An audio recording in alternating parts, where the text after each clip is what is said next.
Велешанката Стефанка Ќулумова е мајка на лице со попреченост. Незината ќерка е веќе 10 години во брак и исто толку време со сопругот живеат под кирија. Пред една година дознале дека во Велес има 10 станови за оваа категорија граѓани. Поднеле документи и им рекле дека ги исполнуваат условите за да добијат свое живеалиште. Но деновиве им кажале дека становите веќе биле издадени. Ќулумова е револтирана, оти се сомнева дека становите се доделени на лица кои не ги исполнуваат условите за тоа. Утре и ние ќе си отидеме, нема да бидеме вечето живи. Ја тоа дете на кого ќе го оставам? Кога најважното не му е регулирано, стамбеното прашање.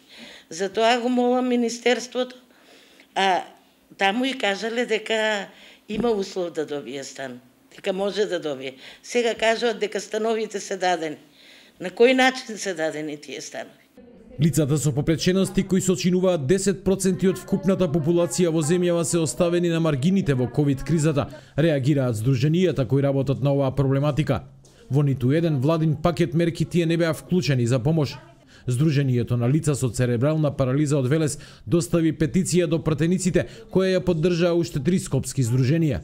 Во неа бараат во следниот пакет мерки владата да предвиди по 2 ваучери од по 6.000 динари за набавка на лекови, здрава храна и хигиенски материјали и за рехабилитација, рекреација и одмор за лицата со попреченост.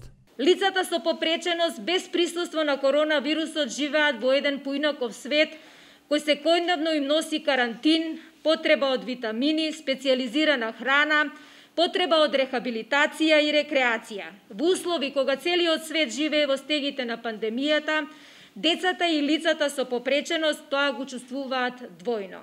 4 здруженија бараат системско решение на статусот на лицата со попреченост преку промени во законската регулатива за здравствена, социјална и пензиска заштита. Тие велат дека општествено одговорните држави во светот на оваа категорија граѓани им овозможува посебен третман и заштита во периодот на пандемијата. Само на тој начин ќе се избегнат проблемите слични на оној со кој се соочило семејството Ќулумови.